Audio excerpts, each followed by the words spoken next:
অ্যাস্ট্রোবিডিতে আমি আপনাদেরকে স্বাগত জানাচ্ছি।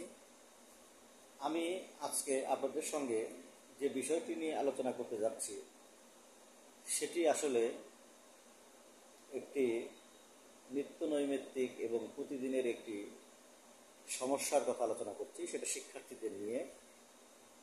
যে সকল ছাত্রছাত্রীদের পড়ালেখা মুখস্থ থাকে না, পড়ালেখা করতে চায় না, ভালো পড়াশোনা করে যাওয়ার পরেও পরীক্ষার হলে গিয়ে প্রশ্ন পাওয়ার পরে মাথা এলিয়ে যায়, আমি আজকে সেরকম শিক্ষার্থীদের নিয়ে আমি আজকে কিছু কথা বলবো এবং আমি কিছু প্রতিকারমূলক কথা বলবো এবং কিছু তথ্যের কথা বলবো।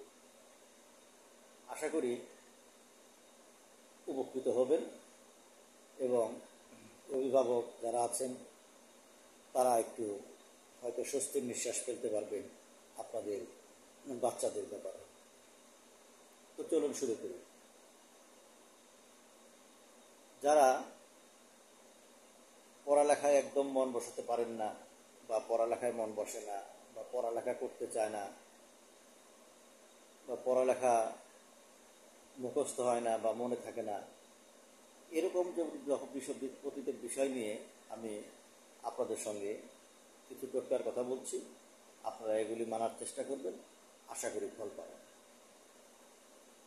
প্রথমত, আপনার বাচ্চাদের যে পড়ালেখার পরিবেশ সেটি অনুকূলে আনতে হবে। শুধু অনুকূলে আনলেই নয়, এর সাথে কিছু বিশেষ ব্যবস্থা নিতে হবে। যেমন, যে সমস্ত বাচ্চারা খুব চঞ্চল এবং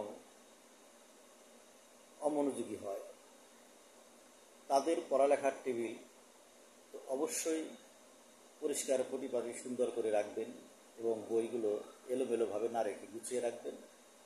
এবং বিশেষ করে তাদের পড়ালেখার টেবিলের উপরে যে একটি টেবিল ক্লথ বা যে ইটি দিবেন সেটি একদম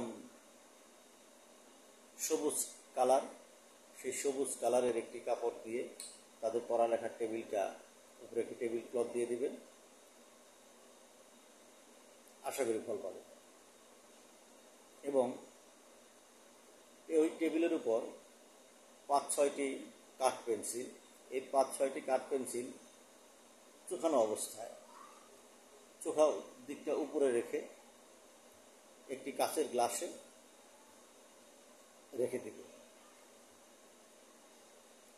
তারপরে যে কাজটি করবেন সেটি হচ্ছে, বাচ্চাদেরকে স্টিলের কোনো কিছু ব্যবহার করতে দেবেন না।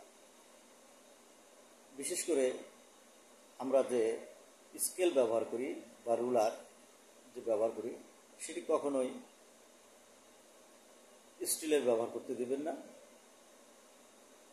হয়তো প্লাস্টিক বা অন্য কোনো মেটালের যেটাই হোক সেটি ব্যবহার করতে দেবেন, এগুলি কিনে দেবেন।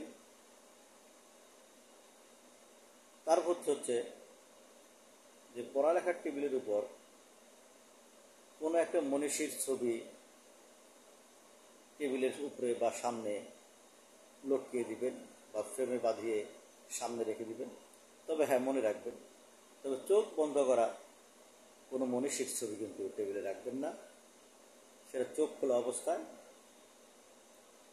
এরকম একটা ছবি পড়ার টেবিলের উপরে রাখবেন বা পড়ার টেবিলের সামনে লটকিয়ে দিবেন।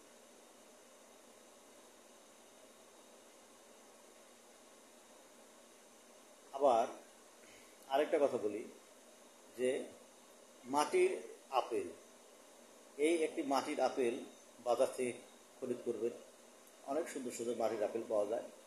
সেটি ওই পড়ার ঘরের বা ছাদে বা সিলিংয়ে যে ভাবে থাকেন আপনারা, সেই সমস্ত ঘরের উপরে ওই আপেলটা ঝুলিয়ে দেবেন।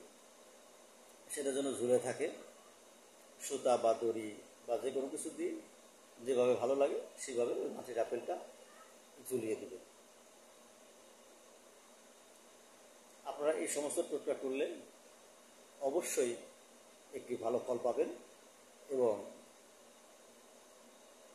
বাচ্চারাও অনেক মনোযোগী হবে এবং তাদের পড়ালেখাও ভালো হবে। তো আজকে পর্যন্তই, ভালো থাকেন, দেখা হবে আবার পরের ভিডিওতে।